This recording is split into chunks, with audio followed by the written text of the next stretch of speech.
Sa ngalan ng Ama, ng Anak at ng Espiritu Santo. Amen. Sumainyo ang Panginoon. At sumaiyo rin. Mga kapatid, natitipon tayo bilang isang angkan ng Diyos upang sama-sama tayo mag-alay at magpasalamat sa Ama sa pamamagitan ng ating mahal na pong Jesus Nazareno. Sa araw ding ito ay tinatawag nating Biyernes Dolores. Kasama natin ang mahal na Birheng Maria. Naglalakbay patungo sa krus ng ating kaligtasan. Sumusunod sa kanyang anak hanggang sa krus upang makasama ang kanyang anak hanggang sa kaluwalhatian. Upang tayo maging marapat gumanap sa banal na pagdiriwang, aminin natin ang ating mga kasalanan at humingi tayo ng tawad sa Diyos.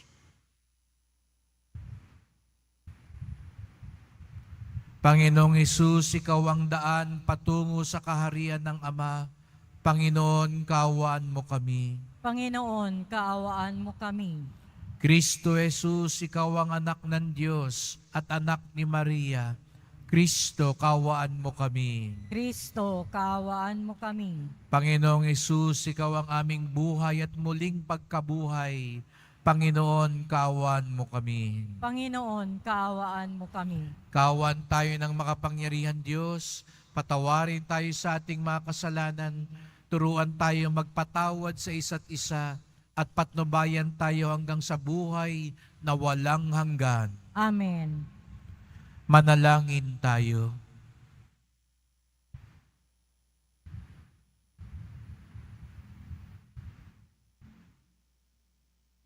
Ama naming makapangyarihan, patawarin mo ang mga pagsuway ng iyong sambayanan upang sa pagkakasangkot namin sa kinasadlakang kasalanan dahil sa aming angking kahinaan, kami iyong pagbigyang lumaya ng tuluyan sa pamamagitan ni Jesucristo kasama ng Espiritu Santo magpasawalang hanggan. Amen. Magsiupo muna ang lahat. Pagbasa mula sa aklat ni Propeta Jeremias. Naririnig kong nagbubulong-bulungan ang karamihan. Tinaguran nila akong kilabot saan man. Sinasabi nila, isuplong natin. Pati matatalik kong kaibigay, naghahangad ng aking kapahamakan. Wika pa nila, marahil ay malilinang natin siya. Pagkatapos, dakpin natin at paghigantihan. Subalit ikaw nasa panig ko, Panginoon. Malakas ka at makapangyarihan.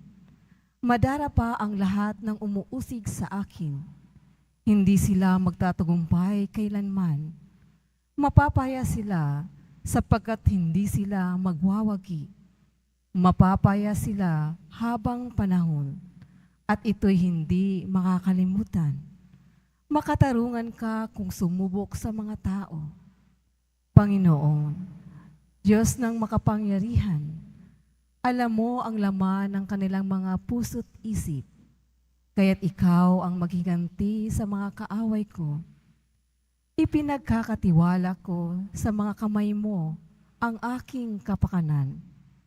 Awitan niyo ang Panginoon, inyong purihin ang Panginoon, sapagkat inililigtas niya ang mga api mula sa kamay ng mga gumagawa ng masama. Ang salita ng Diyos.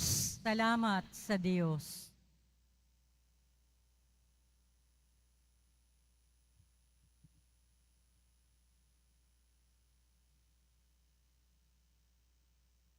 Sa kahirapay humibig, ako'y iyong dininig.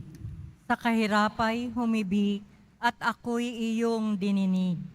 O Panginoon kong aking kalakasan, minamahal kita ng tunay na tunay.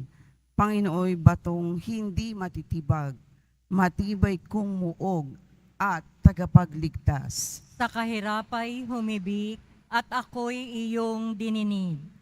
Diyos ko, ang sa akin ang siyang nag-iingat, tagapagtanggol ko at aking kalasag. Sa iyo, Panginoon, ako'y tumatawag. Sa mga kaaway, ako'y iyong iligtas. Sa kahirapay humibig at ako'y iyong dininig.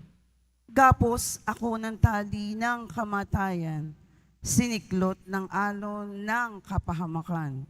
Nabibingit ako sa kamatayan, nakaumang nasa labi ng libingan. Sa kahirapay humibig at ako'y iyong dininig. Kaya't ang poon ay tinawag ko sa aking kahirapan, humingi ng saklolo. Mula sa templo niya, tinig ko'y narinig. Umabot sa kanya ang aking paghibig. Sa kahirapay humibig at ako'y iyong dininig. Magsitayo na po ang lahat.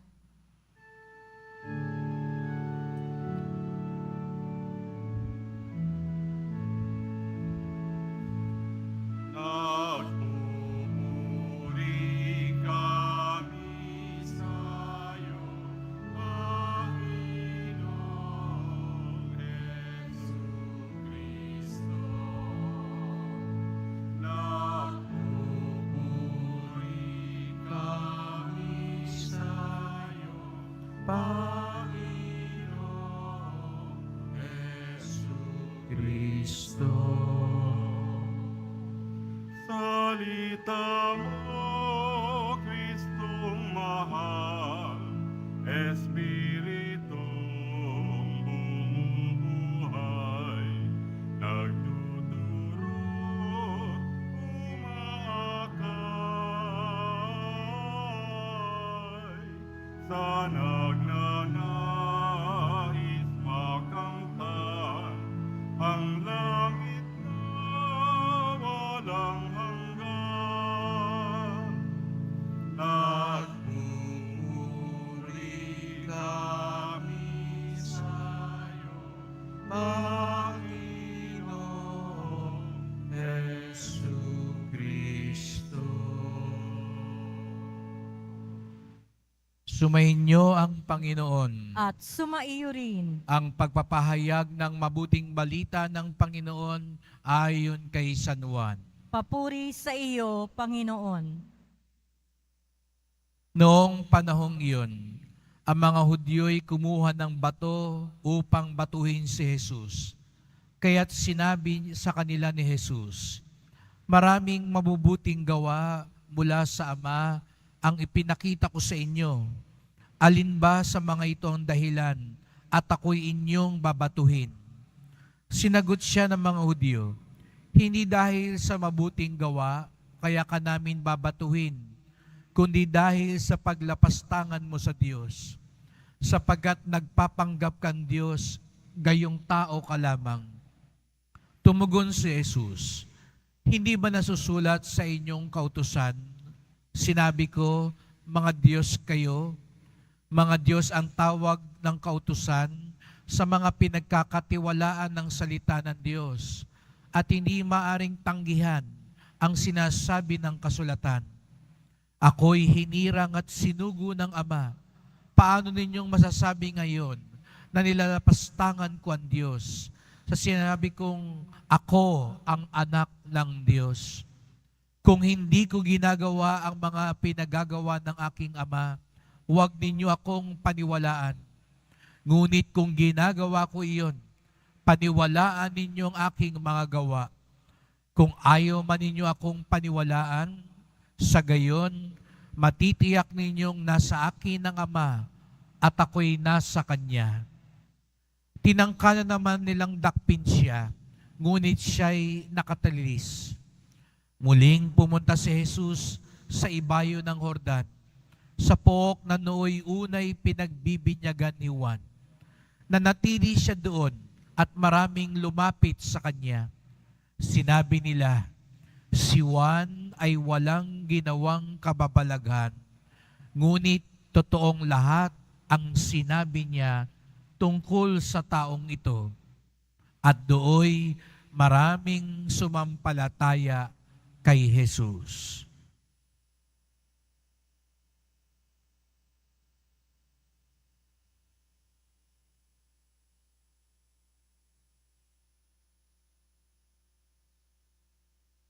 Mga kapatid, ang mabuting balita ng ating kaligtasan. Pinupuri ka namin, Panginoong Heso Kristo. Magsiupo muna tayong lahat. Magandang umaga po sa inyong lahat at maligayang pagdating sa tahanan ng ating mahal na pong Jesus Nazareno.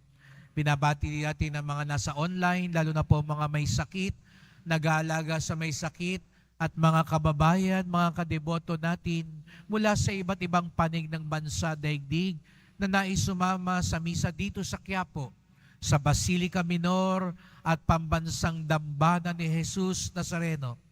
Araw ng Biyernes, araw ng debosyon, araw ng mga deboto, at araw ng ating pinakamamahal. Kaya't bigyan natin ng papuri, parangal at pasasalamat ang ating minamahal na Nuestro Padre Jesus Nazareno. Kung mapapansin po ninyo ay bagong bihis ang ating mahal na pong Nazareno bilang paghahanda sa mga mahal na araw. At nung Miyerkules, sa una ring pagkakataon ay kasabay ng pabihis sa poon, ginawa natin ang pabihis sa ating kapwa-tao. Marapat lamang, sabi nga ni Jesus, kung ano man ang gawin mo sa mga maliliit at pinakahamak mong mga kapatid, gayon din ang ginawa mo sa akin.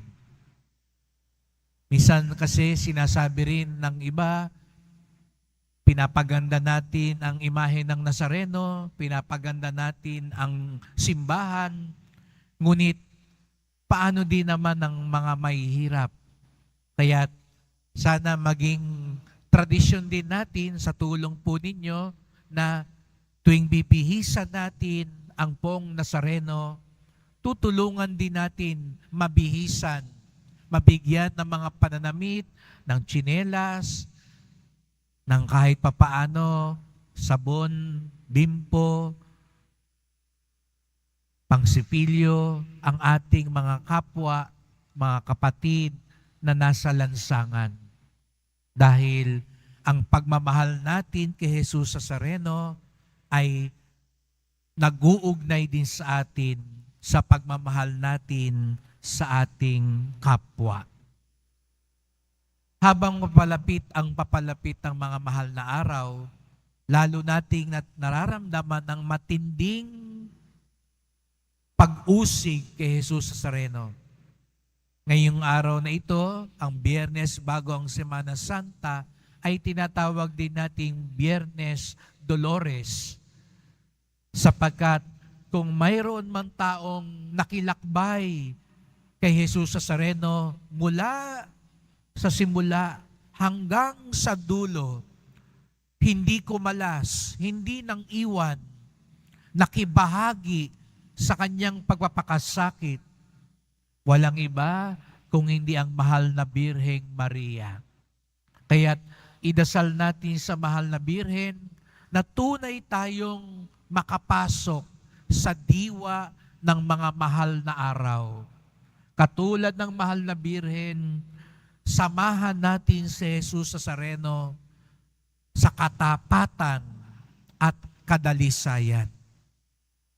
Kaya nga't kahit marami ang mga paratang, marami ang mga pananakit, kasinungalingan, pagbabanta, hindi natinag si Jesus Nazareno. Katulad siya ni Jeremias sa unang pagbasa. Si Jeremias na tinaguriang kilabot saan man. Sapagkat kinamumuhian siya, si Jeremias, ng mga tao dahil nagsasabi siya ng totoo. Dahil nagpapahayag siya sa salita ng Diyos. Dahil pinapaalalahanan niya ang mga tao sa kabutihan, katotohanan, katarungan, at kapayapaan. Kaya nga't inuusig siya maging ng kanyang mga mahal sa buhay, maging ng mga taong kinagigiliwan niya.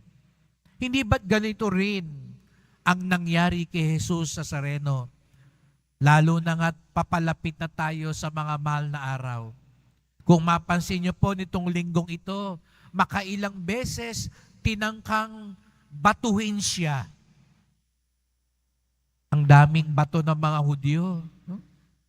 Siguro yung mga kalaban ni Jesus may bato sa bulsa. Laging nakahandang may ipukol. May mga tao bang parang ganon? Lagi kang may handang ipukol sa kapwa mo. Lagi kang may handang paninira sa kapwa mo. Pananakit sa kapwa mo. Ganon ang ginawa kay Jesus Nazareno. Lagi na lang siyang pinag-iinitan. Katulad ni Jeremias, katulad ng mga propeta, ang taong tunay na sumusunod kay Jesus Nazareno, dapat handa sa pag-uusig. Dapat handa sa pananakit at pagbibintang. Lalo na't kapag pumapanig ka sa katotohanan, sa kabutihan, sa katarungan, sa kapayapaan. Ngunit gaya nga ng sabi ko, hindi natinag si Jesus Nazareno. Bagamat nais siyang patayin, hindi siya nag-atubili, ituloy ang kanyang misyon. Ito ang una nating sanang maalala. Kapag nagsasabi ka ba ng totoo, tapos pinagkaisahan ka, babaliktad ka na, ay sige na, sasama na ako sa mga sinungaling. Ang hirap magsabi ng totoo eh.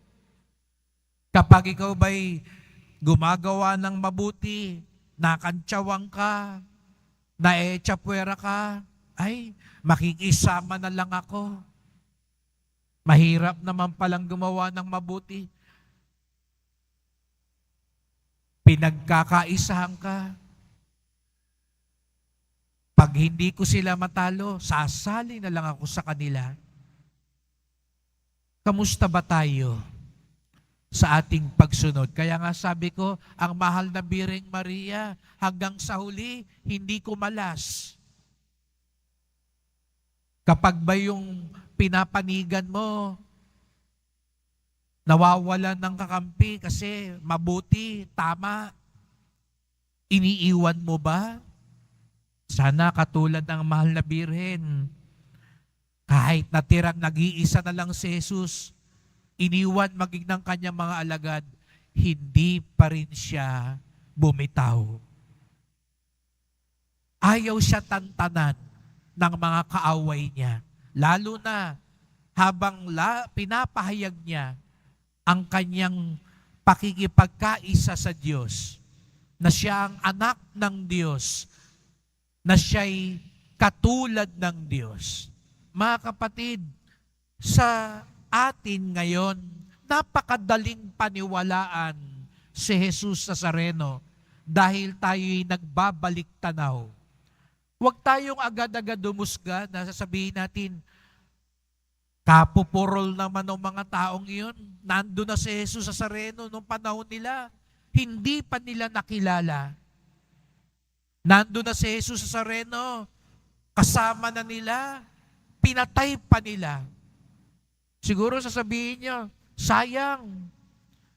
Pero kung tayo ba ang nandoon nung panahon na iyon, maniniwala kaya tayo na itong nasa harapan natin na nagsasabing siya ang anak ng Diyos,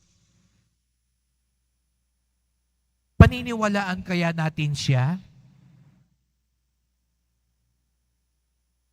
Napakadaling sabihin ngayon, matapos ng 2,000 taon, si Jesus ang anak ng Diyos. Si Jesus ay Diyos. Pero, nung panahon na yun, hindi siguro naiiba, mga kapatid, kung sa harapan natin ngayon, sa panahon natin ngayon, may magsalita at magsabi, ako ang anak ng Diyos. Anong pakiramdam ninyo? Aminin natin. May magpakita sa TV, sabihin, ako ang anak ng Diyos. Pagtatawanan tayo, aminin natin. Pagtatawanan niyo yung taong yun. Ako ang sugo ng Diyos. Ako'y galing sa Diyos. Pagtatawanan natin yun. Ganon ang nangyari kay Jesus Nazareno. Pero tatanungin niyo ko, so ibig sabihin ba nun, Father, yung mga nagpapakilala ngayong anak ng Diyos, posibleng ang anak ng Diyos yun? Yung mga nagsasabi bang sila ay sugo ng Diyos galing sa langit?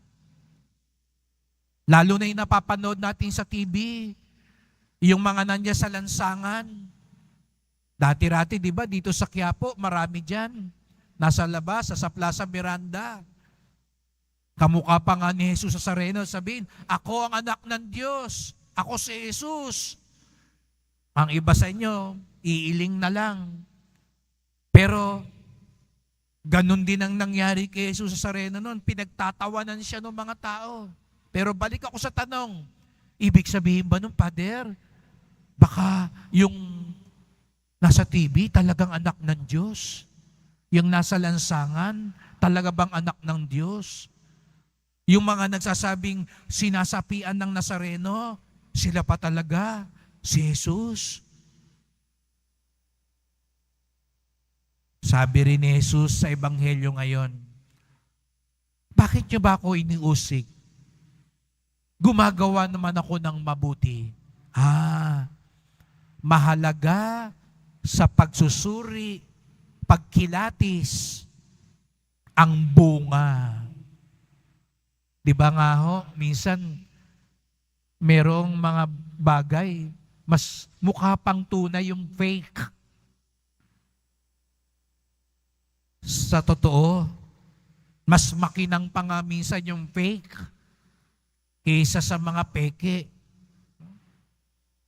Nung isang naglakbay po ako sa isang pilgrimage, nakita ko may nagtitinda doon sa isang bansa noon, sa gitnang silangan. We sell genuine fake watches. No? Sabi ko, ano ba talaga? Genuine o fake? No? Dahil mukhang totoo. Kaya naman ingat din tayo. Papaano natin malalaman? Kaya nga sabi ni Jesus, tignan niyo yung ginagawa ko. Tignan niyo yung buhay ko. Sapagkat doon, makikilatis ang tunay na para sa Diyos. Maraming pwedeng magsabing sugo ng Diyos, anak ng Diyos, galing sa Diyos. Pero ano ba ang pamumuhay? Marangya? Sino ba ang laging kasama? Mga makapangyarihan? Si Jesus Nazareno, alam natin, nasa panig ng mga mahihirap, wala ngang matirhan. Yung kaisa-isang suot niya, pag-aagawan pa, pagdating niya sa krus, pinahirapan. Sa bunga makikita ang tunay na para sa Diyos. Ang tunay ding deboto, paano makikilatis? Madaling magsuot ng t-shirt. Madaling magpunta sa Quiapo. Madaling sumigaw ng Viva Jesus Nazareno. Madali rin naman magprosesyon, sa totoo lang. Pero ang tanong, ang bunga ng buhay natin, katulad din ba ni Jesus Nazareno? Kaya nga, sabi niya, ang mga Diyos, ang tawag sa kautusan, pinagkakatiwalaan ng salita ng Diyos at hindi maaring tanggihan ang sinabi. Ang mga hinirang na galing sa Diyos, dapat katulad ng Diyos. At doon mapaghihiwalay si Jesus Nazareno sa mga nagpapanggap. Sapagat alam natin hanggang sa uli, katulad siya ng Diyos. Hindi lang dahil sa mga himala, Hindi lang dahil sa magagandang salita. Sa krus, ipinakita ni Jesus Nazareno, katulad siya ng Diyos. Hinarap niya ang pagpapakasakit para sa atin. Nagpatawad siya hanggang sa huli. Nanindigan siya kahit kapalit ang kanyang buhay. Mabuti siya. Totoo siya. Makatarungan siya. Maawain siya. Ang bunga niya ang nangungusap na siya'y para sa Diyos. Kaya nga siguro, lagi tayong narito. Kaya nga siguro walang makapipigil sa mga deboto ni Jesus Nazareno sapagkat alam natin hindi siya nagpapanggap. Dahil alam natin hindi lang sa himala, kung hindi buong buhay niya, pinatunayan niya na siya'y anak ng Diyos.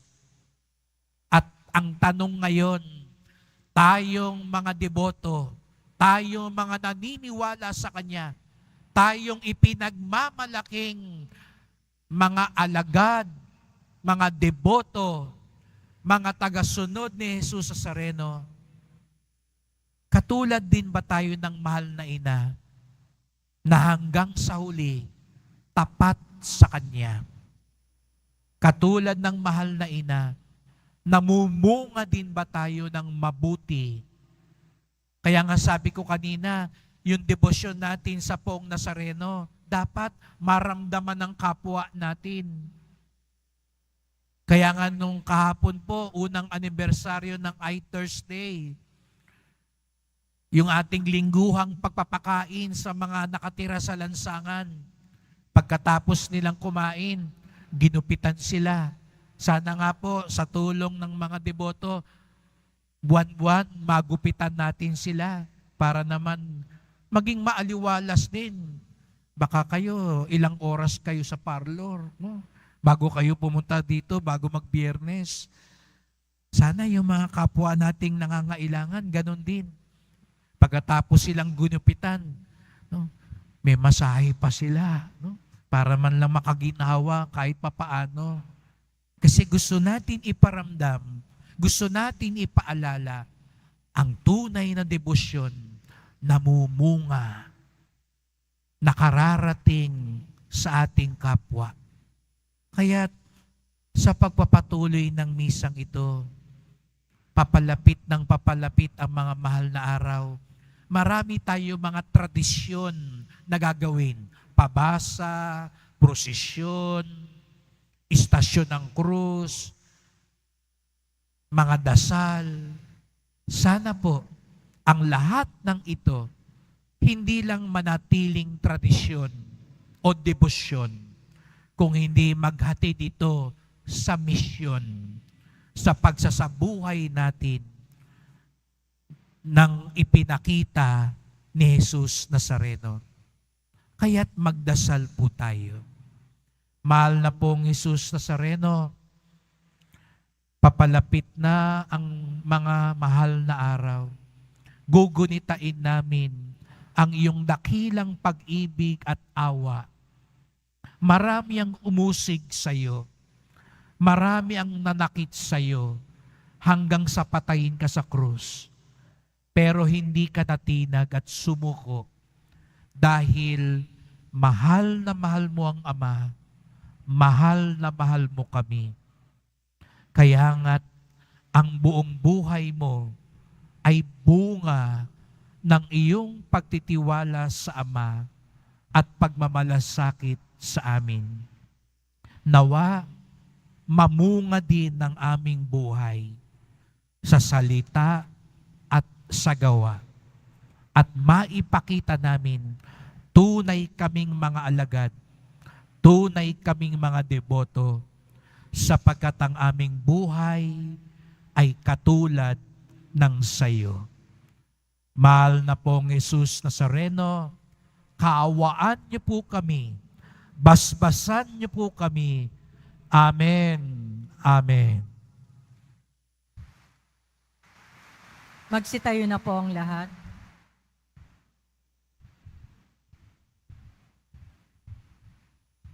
Mga mahal kong kapatid, manalangin tayo na patuloy tayong patnubayan ng Diyos sa pamamagitan ng kanyang mga propeta upang maipalaganap natin ang mensahe ni Jesucristo. Ang ating tugon, Ama ng mga patriarka at mga propeta, dinggin mo kami. Ama ng mga patriarka at mga propeta, dinggin mo kami.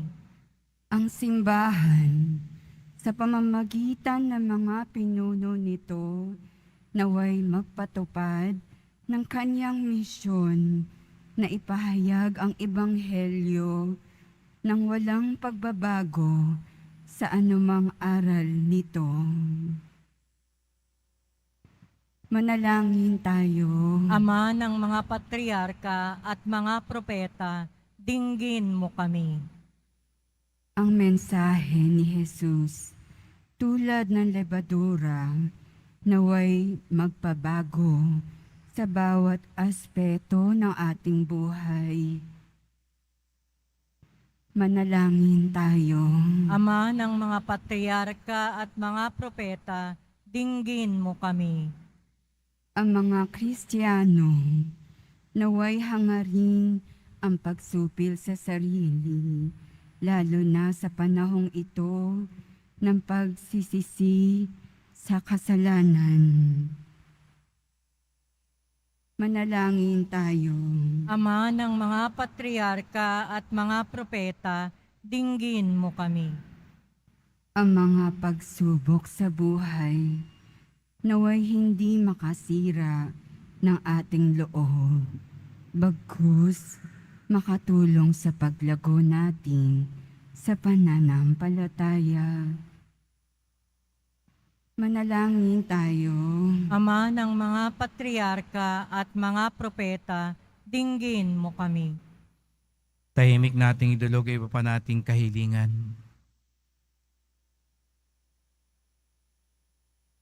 Ama, ipinadala mo sa amin ang mga pangaral ng mga propeta upang panatilihin ang aming pag-asa.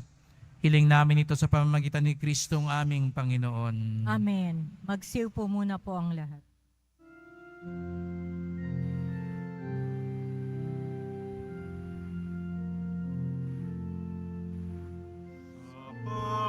Pagsunod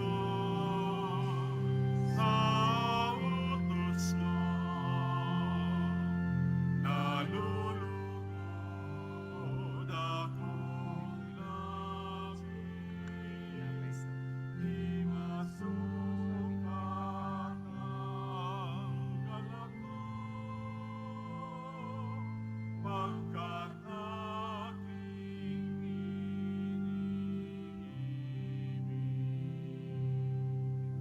Sa'yo ang aming handog, ang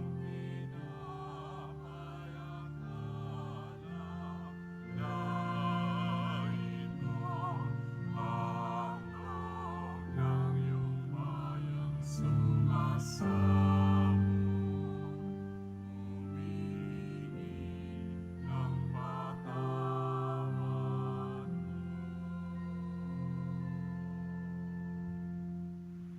Magsitayo na po ang lahat. Manalangin kayo mga kapatid upang ating paghahain ay kalugdan ng Diyos amang makapangyarihan. Tanggapin nawa ng Panginoon itong paghahain sa iyong mga kamay, sa kapurihan niya at karangalan, sa ating kapakinabangan at sa buong sambayanan niyang banal. Ama naming lumikha, ipagkaloob mong kami maging laging marapat para ang paglingkod sa iyong dambana ay aming maganap upang sa paglahok naming lagi rito kami maligtas sa pamamagitan ni Jesucristo kasama ng Espiritu Santo magpasawalang hanggan. Amen. Sumainyo ang Panginoon. At sumaiyo rin. Itaas sa Diyos ang inyong puso't diwa. Itinaas na namin sa Panginoon. Pasalamatan natin ang Panginoong ating Diyos. Marapat na siya ay pasalamatan. Ama naming makapangyarihan, tunay ngang marapat na ikaw ay aming pasalamatan sa pamamagitan ni Jesucristo naming Panginoon.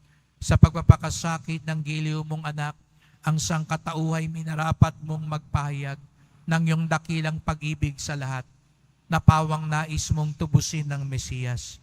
Sa harap ng iyong kadakilaan, Kapos ang dila naming magsaysay sa pag-ibig na makapangyarihang sa krus ay itinangal. Sa krus ipinasyang patawarin ng mga tao. Sa krus nagtagumpay ang ipinakong Kristo. Kaya kaisa ng mga anghel nagsisiawit ng papuri sa iyo nang walang humpay sa kalangitan. Kami nagbubunyi sa iyong kadakilaan.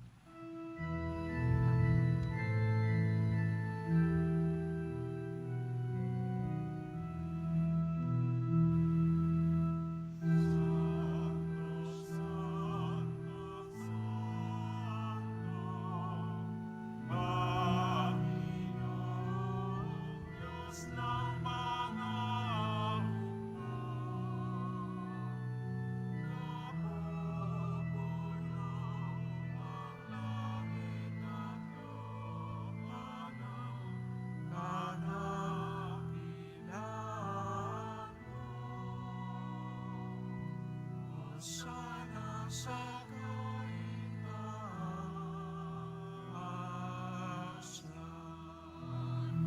pinagpalang nagparirito sa ngalan ng Panginoon. O sana sa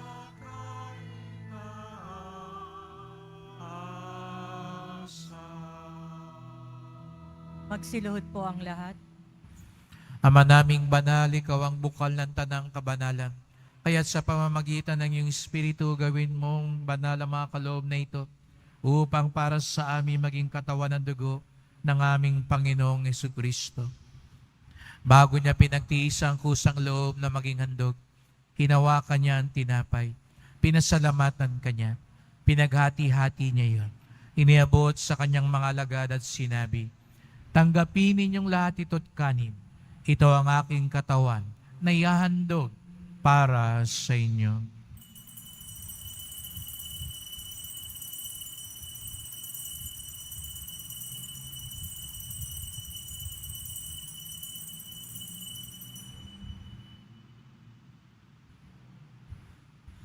Gayon din naman ang matapos ang hapunan, ninawakan niya ang kalis, muli kanyang pinasalamatan. Iniabot niya ang kalis sa kanyang mga alagad at sinabi, tanggapin ninyong lahat ito't inumin. Ito ang kalis ng aking dugo, ng bago at walang hanggang tipan. Ang aking dugo na ibubuhos para sa inyo at para sa lahat, sa kapagpapatawad ng mga kasalanan. Gawin niyo ito sa pag-alala sa akin.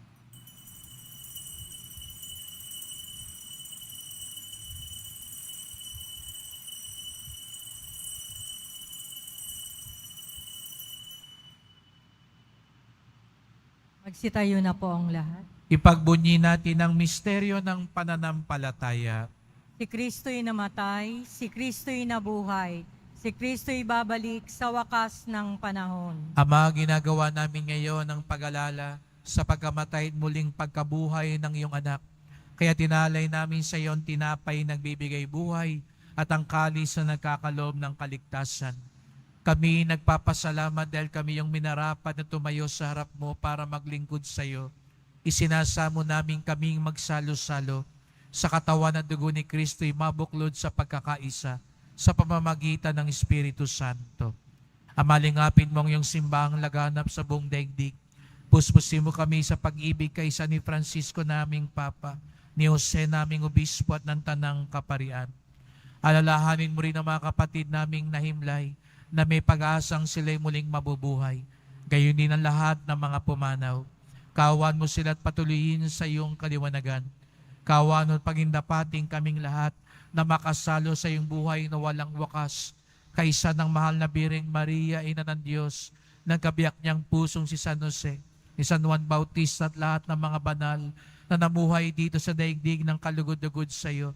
May pagdiwang nawa namin ang pagpupuri sa ikararangal mo sa pamamagitan ng iyong anak naming Panginoong Jesucristo. Sa pamamagitan ni Kristo, kasama niya at sa Kanya, ang lahat ng parangal at papuri ay sa iyo, Diyos Amang makapangyarihan, kasama ng Espiritu Santo, magpasawalang hanggan.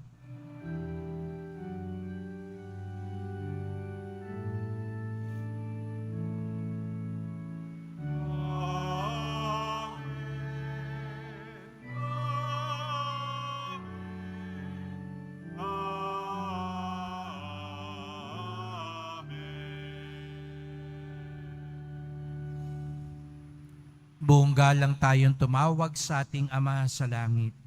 Ama namin, Sumasalangit ka, sambahin ang ngalan mo, mapasa amin ang kaharian mo, sundin ang loob mo dito sa lupa para ng sa langit. Bigyan mo kami ngayon ng aming kakanin sa araw-araw, at patawarin mo kami sa aming mga sala, para ng pagpapatawad namin sa nagkakasala sa amin. At huwag mo kaming ipahintulot sa tukso, at iadya mo kami sa lahat ng masama. inihiling namin kami adya sa lahat ng masama, pagkalooban ng kapayapaan araw-araw, iligtas sa kasalanan at ilayo sa lahat ng kapahamakan, samantalang aming pinananabikan ang dakilang araw ng pagpapahayag ng tagapagligtas naming si Jesucristo. Sapagkat iyo ang kaharian at ang kapangyarihan at ang kapurihan, magpakailanman. Amen. O Panginoong Jesucristo, sinabi mo sa iyong mga apostol at ngayon sinasabi mo sa amin lahat dito, kapayapaan ang iniiwan ko sa inyo, ang aking kapayapaan ay binibigay ko sa inyo. Tungayan niyo pong aming pananampalataya, wag pong aming mga kasalanan, at pagkalooban kami ng kapayapaan at pagkakaisa ayon sa iyong kalooban, kasama ng Espiritu Santo, magpasawalang hanggan. Amen. Ang kapayapaan ng Panginoon ay laging sumainyo. At sumaiyo rin. Magbigayan tayo ng kapayapaan ni Kristo sa isa't isa.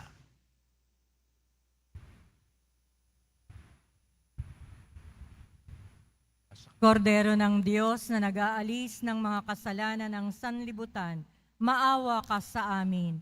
Kordero ng Diyos na nag-aalis ng mga kasalanan ng sanlibutan, maawa ka sa amin.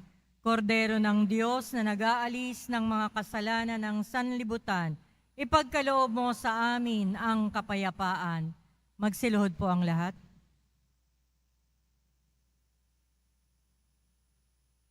Narito si Jesus Nazareno, ang tunay na anak ng Diyos, ang ating tagapagligtas. Ang kordero ng Diyos nag-aalis ng mga kasalanan ng sanlibutan, mapapalad ang inaanyayahan sa kanyang piging. Panginoon, hindi ako karapat-dapat na magpatuloy sa iyo, ngunit sa isang salita mo lamang ay gagaling na ako.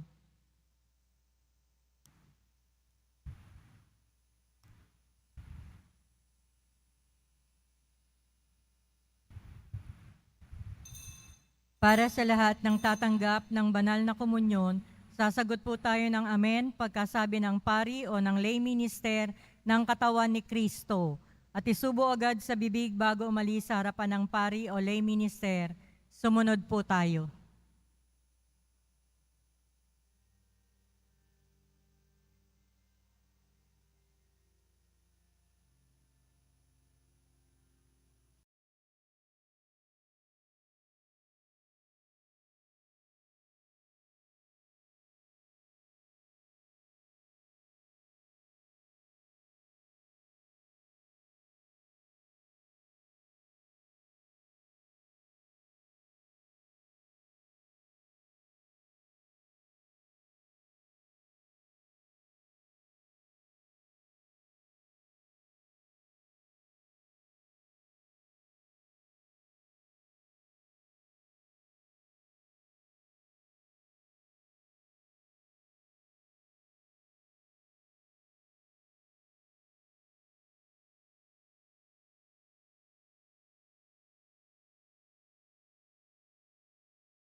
Manalangin tayo. Ama naming mapagmahal, huwag nawang maparam sa amin ang bungang walang maliw ng pinagsaluhan naming paghahain. Manapay lagi nawa kaming ipagsanggalang nito sa pamamagitan ni Jesucristo kasama ng Espiritu Santo magpasawalang hanggan. Amen. Salamat po sa inyong pagpunta sa Quiapo. Ingat po kayo sa pag-uwi. Salamat po sa mga naglingkod sa misa at sa mga tumutulong sa simbahan, mga pamisa, love offerings, online donations, sa pagpapagawa, pag-ayos at paglinis ng simbahan, at sa mga nagdadala po ng bigas, dilata, noodles at iba pang pang-ayuda. Ang ating debosyon sa Poong Nazareno ay naghahatid sa atin sa pagmamalasakit sa ating kapwa. Hindi natinag si Jesus Nazareno sa gitna ng mga paninira at pananakit. Malinaw ang kanyang misyon. Mabunga ang kanyang buhay. Ito ang ating tularan at panghawakan sa buhay.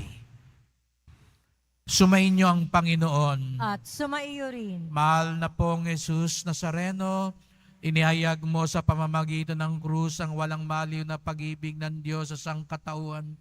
Pakinggan mo ang kahilingan ng iyong angka nagsusumamo sa iyo.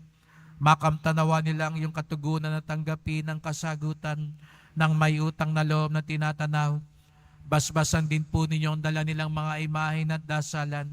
Sa pamamagitan ng bendisyon na ito, naway maalala nila mga pangako sa binyag na ikaw ang kanilang ibigin at paglingkuran bilang Panginoon, magpasawalang hanggan. Amen. At pagpalaing kayong lahat ng makapangyarihang Diyos, Ama at Anak at Espiritu Santo. Amen. Humayo kayong taglay ang awa at pag-ibig ng Poong Jesus Nazareno. Salamat sa Diyos.